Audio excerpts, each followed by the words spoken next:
The massive crystal chamber hummed with energy as beings from across the galaxy gathered for the most important vote in centuries.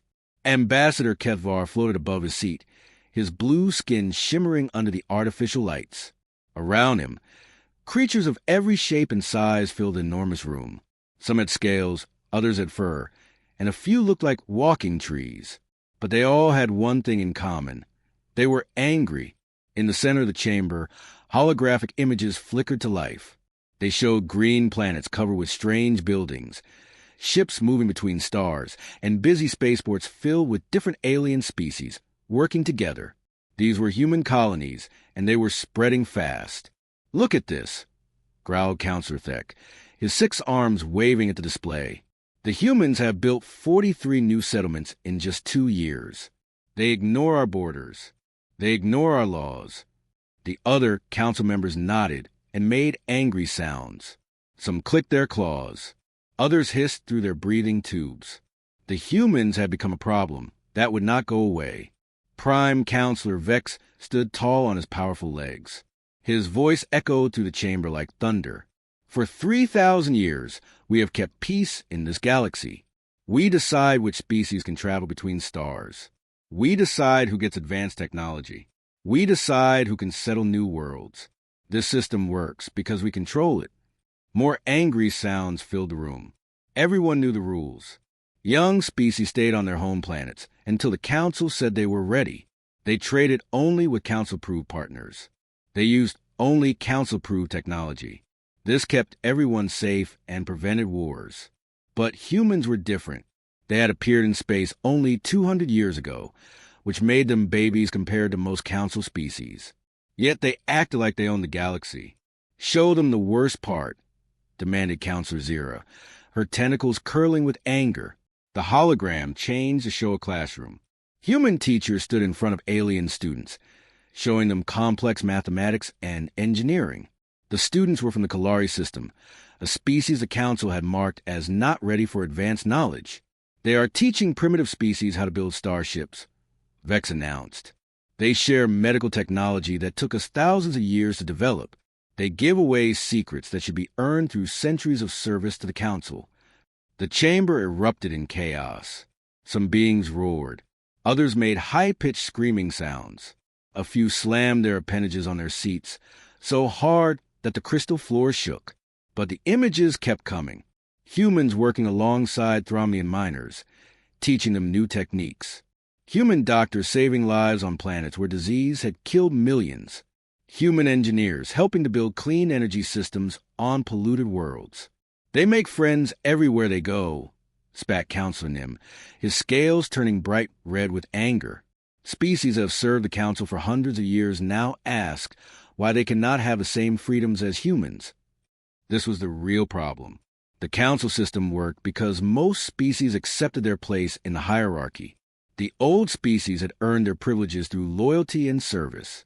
The young species waited their turn and followed orders. Everyone knew where they belonged. Humans had destroyed this balance in less than 2 centuries. They treated all species as equals. They shared their knowledge freely. Worst of all, they made other species believe they deserved the same treatment. "The Altarian Republic asked us last month why they cannot settle the Vega system," reported Admiral Kess, his voice bitter. "They have been loyal Council members for 800 years. But when they see humans settling wherever they want, they question our authority." "The Zephyrian Collective stopped sending tribute," added Counselor Mars. "They say if humans do not pay tribute, why should they?" Prime Counselor Vex raised his massive arm for silence. The chamber slowly grew quiet, but anger still filled the air like poison gas. "Today we must choose," Vex announced. "Do we allow these humans to continue destroying everything we have built, or do we act to save our civilization?" He gestured toward the floating crystal in the center of the room, the voting stone that had decided galactic law for millennia. "I call for a vote to declare humanity a rogue species. All human colonies will be quarantined. No species may trade with them or help them. Any species that defies this order will face the same punishment." The voting stone glowed brighter as each council member cast their decision. Red lights meant yes, humanity should be outlawed. Blue lights meant no, they should be allowed continue. White lights meant the voter could not decide. One by one, the lights appeared around the stone. Red, red, red. The pattern continued as species after species voted to ban humanity from galactic society. Only 3 white lights appeared. 3 species could not make up their minds. When the voting ended, the chamber fell silent. 44 red lights surrounded the crystal, with just 3 white ones. Not a single blue light had appeared. It is decided, Prime Counselor Vex declared. Humanity is hereby declared a rogue species. They are banished from civilized space. The council members cheered and made happy sounds. They believed they had solved their human problem. They thought the galaxy would return to the way things used to be. They had no idea that humanity had been preparing for this moment for 30 years. Dr. Hannah Kim stared at the secret message on her computer screen. The words glowed green in the darkness of her small office on Earth. Operation Dandelion is now active, the message read.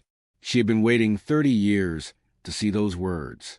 Hannah was not surprised by the Council's decision. Smart humans had seen this coming long ago. When Earth first made contact with alien species, everything seemed wonderful. The aliens welcomed humans with big celebrations and gifts. They offered to share their advanced technology and invite Earth to join their galactic community. But some humans noticed strange things. Why did the Council decide which planets humans could visit? Why could humans only trade with certain species? Why did the Council always say other species were not ready for the technology that humans invented? The truth became clear after a few years. The Council did not want partners. They wanted servants. They had built their power by keeping different species apart and making them depend on Council technology. When one species needed medicine, they had to ask the Council. When another species wanted to travel to new worlds, they had to get Council permission. Humans had ruined this system by accident. They shared their discoveries with everyone they met. They made friends with species the Council called primitive. They treated all aliens as equals, not as superiors or inferiors. The Council would try to stop us eventually. Captain June Park had said during a secret meeting 15 years ago, "We need to be ready." That was when Operation Dandelion began. The plan was simple but clever. Dandelions were small earth flowers that spread their seeds everywhere the wind blew them. If someone tried to destroy dandelions in one garden, they would find the seeds had already grown in many other places. Humanity would do the same thing. For 15 years, human engineers had worked on help projects throughout the galaxy. They built hospitals on alien worlds, but they also secretly built hidden factories underneath them. They constructed schools for alien children, but they also created secret storage rooms filled with advanced equipment. Human teachers had been especially busy. Professor Min Lee had spent 10 years on the planet Altara, teaching young Altarians how to solve mathematical problems. But he also taught them how to think like humans, how to question authority, and solve problems in new ways. Do not just memorize these formulas, Min would tell his students. Understand why they work. Then you can create your own formulas for new problems. This was dangerous thinking in Council space. The Council wanted species to follow rules, not create new ones. Dr. Su Jean had worked even more secretly. She pretended to be studying alien plants on 12 different worlds, but she was actually building hidden communication networks. If humans ever needed to send messages without the Council knowing, these networks would let them talk to their friends across the galaxy. The most important part of the plan involved a primitive species. The Council had marked dozens of planets as not ready for advanced technology. These species were supposed to stay on their home worlds and wait for the Council to decide they had evolved enough. But humans had been visiting these worlds in secret for 20 years. They did not bring weapons or try to conquer anyone. Instead, they brought knowledge. On the ocean world of Nalahar, human engineers taught the fish-like Nalari how to build underwater cities that could house millions of people. The Nalari had always lived in small groups, but humans showed them how cooperation could make them strong. On the desert planet Keth, humans helped the rock people called Kethans discover that their world was full of rare metals. More importantly, humans taught them how to mine and use these metals to build their own spaceships. "Why do you help us?" asked Elder Voth of the Kethans during one secret meeting. Because everyone deserves a chance to reach for the stars, replied Commander Ari No. The Council wants to keep you on this planet forever. We believe you should choose your own future. The most dangerous part of Operation Dandelion was the weapons technology. Humans had developed powerful shields and advanced engines that were better than most Council technology. But instead of keeping these secrets, they had quietly shared them with their closest alien friends. The Zephyrians now had hidden factories that could build warships as good as anything in the Council fleet. The Thromnians had weapons that could punch through Council shields. The Altarians had developed cloaking devices that made their ships invisible. None of these species planned to attack the Council, but they would be able to defend themselves if the Council tried to punish them for helping humans. Captain Day 1 stood in the secret command center hidden beneath Sol. Screens around him showed human colonies throughout the galaxy. Each colony had evacuation plans ready. Supply ships waited at hidden locations. New homes had been prepared on friendly worlds. "How long do we have?" asked his assistant, Lieutenant Nariyu. "The Council enforcement fleets will reach our outer colonies in 6 days," Day replied. "But that's fine. By the time they arrive, we'll be gone."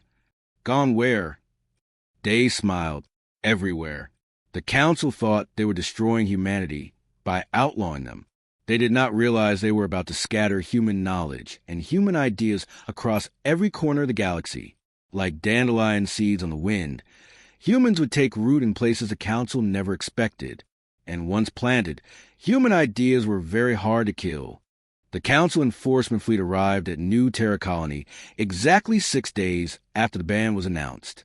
Admiral Kress expected to find humans hiding in their buildings or maybe fighting back with primitive weapons. Instead, he found empty streets and silent buildings. "Sir, the scanners show no life signs," reported his communications officer. "The entire colony is abandoned." Admiral Kress frowned at his screens. New Terra had housed 50,000 humans just a week ago. Satellite images showed busy markets, children playing in parks, and ships landing at the spaceport every day. Now it looked like a ghost town. "Search every building," he ordered. "Humans cannot just disappear." But they could, and they had. The search teams found empty homes with meals still on tables. They discovered workshops with tools laid out as if workers had just stepped away for lunch. In the schools, alien children's artwork still hung on walls, but no one was there to see it. The only clue was a message painted on the wall of the main government building. "Thank you for teaching us to fly. We will not forget." The Kethans. Similar scenes played out across the galaxy. At Harmony Station, Council forces found abandoned laboratories where human scientists had been working with Altarian researchers. At New Hope Colony, they discovered empty factories that had been building medical equipment for primitive worlds. Every human settlement told the same story. The humans had vanished, but they had not gone home to Earth. Captain Ari No stood on the bridge of her ship, the Dandelion, as it approached the planet Kethvar in the Outer Rim. This was not Council space. It belonged to the rock people called Kethans, who were supposedly too primitive for space travel. But as her ship drew closer, Ari saw something that would have shocked the Council. Dozens of sleek starships orbited the planet. They looked different from human designs, but Ari recognized the engine signatures. These were ships built with human technology, but crafted by Kethan hands. "Welcome, friend Ari," came a deep voice over the radio. Elder Voth of the Kethans had learned to speak human languages during their secret meetings. "Your new home is ready." On the planet's surface, Ari found something amazing. The Kethans had built an entire city for human refugees. The buildings were made of the beautiful red stone that Kethans loved, but they were designed with human needs in mind. There were parks for human children, laboratories for human scientists, and workshops where humans and Kethans could work together. "We owe you much," Elder Voth explained as he showed Ari around the city.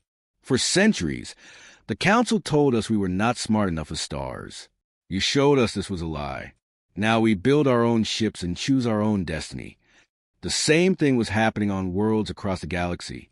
On the ocean planet Nalahar, the fish-like Nalari had created underwater cities where human families lived in clear domes. Human children learned to swim alongside young Nalari, while their parents shared knowledge about ocean farming and underwater construction. on the desert world of Zephyr. The Wind Riders called Zephyrians had built floating cities in their sky. Humans lived on these flying platforms, helping to improve the anti-gravity technology that kept them in the air. In return, Zephyrians learned human methods for recycling air and water that let their cities support larger populations. Commander Miho Lee reported the numbers to Captain No during their weekly meeting. 2 million humans have been relocated so far, he said. But that's not the most important number. What is? 73 species have declared independence from the Council in the past month. They're forming their own alliances and trade agreements. The Council had made a terrible mistake. For thousands of years, they had kept different species apart by telling them they were not ready to meet each other. They said the Kethans were too primitive to trade with the Altarians. They claimed the Nalari were not advanced enough to visit other worlds. They insisted that only Council-approved species could share technology. But humans had been secretly introducing these species to each other for 20 years. The Kethans discovered that Altarians needed the rare metals found on Kethvar. The Nalari learned that Zephyrians wanted to buy the special medicines made from ocean plants. The Thromians found out that dozens of species needed the strong materials they could produce in their underground factories. When humans scattered across the galaxy, they took these connections with them. Species that had never been allowed to meet suddenly realized they had much to offer each other. Dr. Sue Jean activated her secret communication network from a hidden base on the planet Vega Prime. Messages flashed between worlds faster than Council ships could travel. Species coordinated their independence declarations. They shared information about Council military movements. They planned joint defense agreements in case the Council tried to force them back into line. The Altarian Republic just announced they're leaving the Council, she reported to the human leadership. They're taking their entire star system with them. That 17 Council members lost this week, replied Captain Day 1 from his new base on the Thromian homeworld. The Council must be panicking. Lieutenant Nari, you watched the news broadcast from Council space on her screens. Emergency meetings were being called every day. Council fleets were rushing from crisis to crisis, trying to keep their empire from falling apart. They thought they were punishing us, she said to her commander. Instead, they helped us spread faster than we ever could have alone. The plan was working perfectly. Humans had become seeds scattered on the galactic wind, taking root in soil the Council had never thought to guard. The emergency Council session was unlike anything anyone had ever seen. Prime Counselor Vex's hands shook as he read the reports flooding in from across the galaxy. His voice cracked when he spoke to the assembled representatives. The Altarian Republic has withdrawn from the Council, he announced. They refuse to pay tribute. They have closed their borders to our ships. Angry voices filled the crystal chamber. Counselor Thek slammed his 6 arms on his desk. Impossible. The Altarians have been loyal for 800 years. They depend on us for everything. Not anymore. Admiral Kess replied grimly. He activated a holographic display that showed sleek warships patrolling Altarian space. These are their new defense vessels. Our analysts say they match our own technology. How? Demanded Counselor Zira, her tentacles writhing with fury. We control all advanced weapons technology. The humans taught them, Admiral Kess said quietly. The humans taught them everything. The chamber fell silent. For 3,000 years, the Council had controlled the galaxy through a simple system. They kept the most advanced technology for themselves. Other species received just enough knowledge to be useful, but not enough to be independent. If anyone needed better weapons, faster ships, or more powerful computers, they had to ask the Council. This system had made the Council incredibly wealthy and powerful. Younger species paid tribute for access to technology. They followed Council laws because they feared losing Council protection. They stayed in their assigned roles because they believed they were not smart enough for anything else. But humans had shattered the system by giving away everything they knew for free. Show them the Kethan situation, Vex ordered. The hologram changed to show the desert world of Kethvar. What had once been a primitive planet was now covered with gleaming cities and busy spaceports. Ships launched and landed constantly, carrying trade goods to dozens of different worlds. The Kethans were marked as Level 2 primitives, reported Council Mars.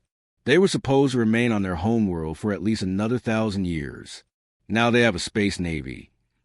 And mining operations throughout their entire star system, added Admiral Kess. They're extracting rare metals we didn't even know existed on those worlds. The humans showed them advanced geological scanning techniques. Council Nim scales turned bright red with rage. What about the Nalari? Please tell me the fish people are still following our rules. Vex shook his massive head. The Nalari have built underwater cities that house 10 million people each. They're trading their medical supplies with 43 different species. Their ocean farming techniques are feeding entire worlds. This is chaos, growled Thek. If everyone can trade with everyone else, what do they need us for? That was exactly the question that terrified the Council. For millennia, they had been the center of galactic civilization. All trade routes went through Council space.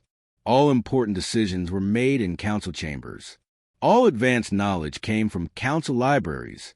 Now species were talking directly to each other. They were sharing knowledge without Council approval.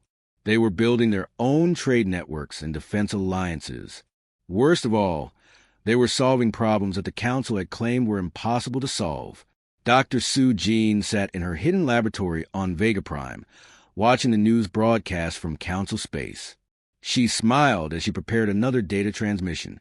Today she was sending fusion reactor designs to the Thromnians, medical scanner blueprints to Zephyrians, and water purification systems to the desert worlds. How many species are receiving the technical packages now? Asked her assistant, Engineer June Park. 147, Sue replied. Each package is customized for their specific needs and capabilities. This was the most dangerous part of human strategy. They were not just sharing random information. Human scientists studied each species carefully, understanding their strengths and limitations. Then they provided exactly the knowledge that would help each species reach their full potential. The Kethans were natural engineers, so humans taught them advanced construction techniques.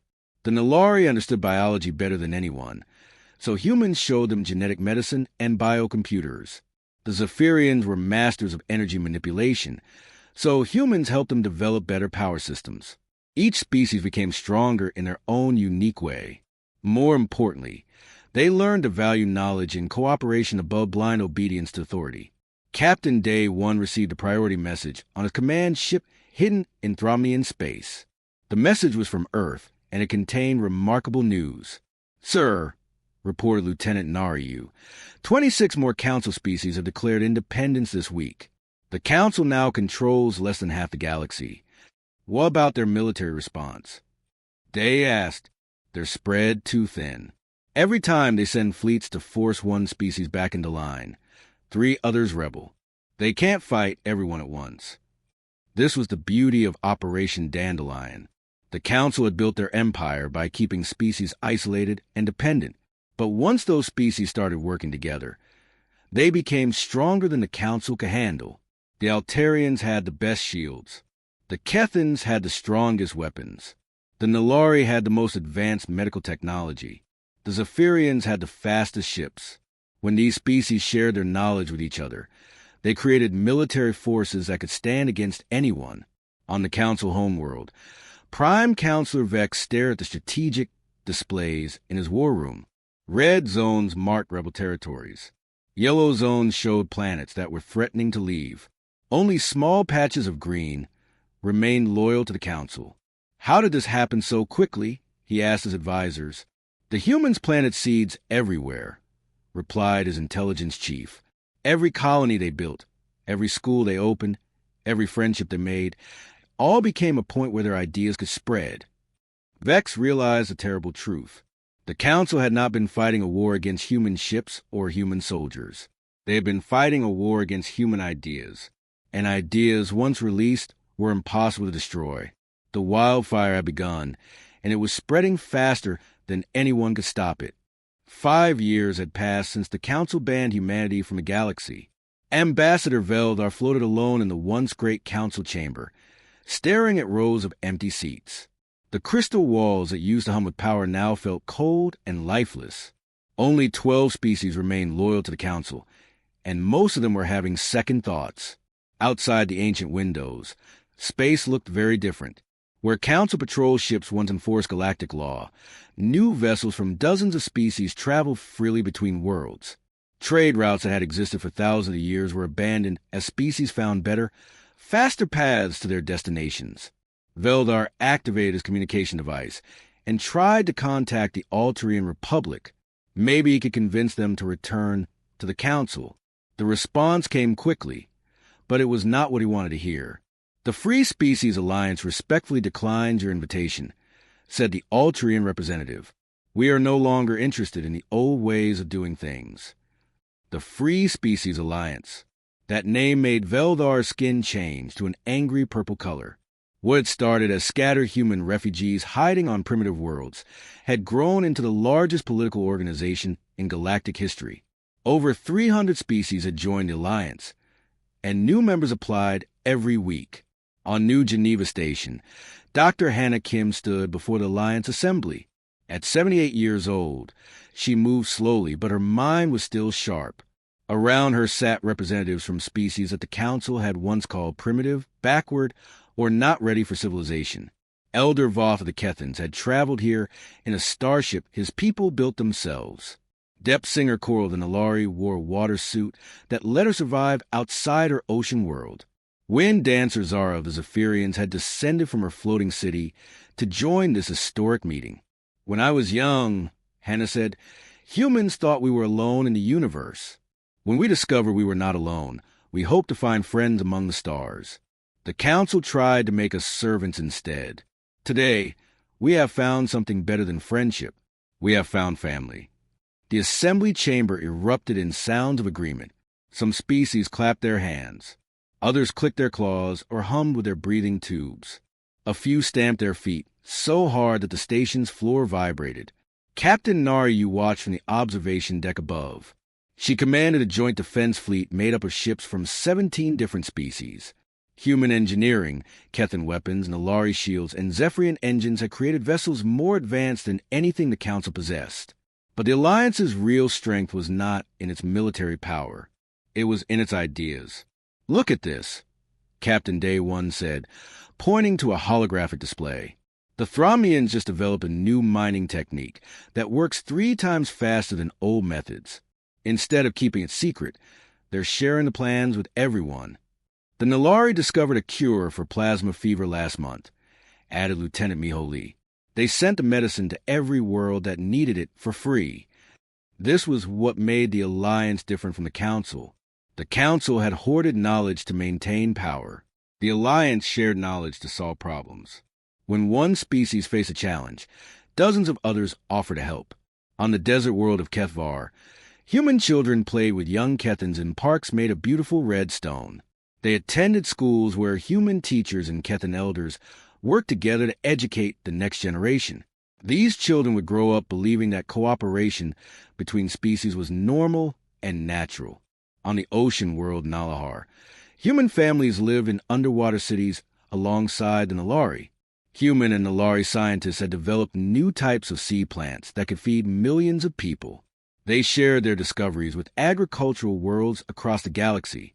On the wind-swept planet Zephyr, humans had helped design floating cities that could house entire populations in the sky. The anti-gravity technology they developed together was now used on mining asteroids, space stations, and even some planets with weak gravity. Dr. Sue Jean sat in her laboratory, now openly located on Alliance territory. She no longer needed to hide her work. Her latest project involved creating a universal translation device that would let any species communicate instantly with any other species. 12 different alien scientists were helping with the research. "How many species are using the quantum communication network now?" she asked her research partner, a brilliant Altarian mathematician named Rix Tau. 431, Rix Tau replied. "The network allows instant communication across the entire galaxy. No more waiting months for messages to travel between worlds." In the old council chambers, Prime Counselor Vex received another report about worlds leaving his empire. The Valdorians had just announced they were joining the Alliance. The Christek Collective was considering independence. Even some of his most loyal supporters were asking uncomfortable questions. "Why don't we join the Alliance? asked Counselor Nim during their emergency meeting. They offer better trade agreements, more advanced technology, and they don't demand tribute payments.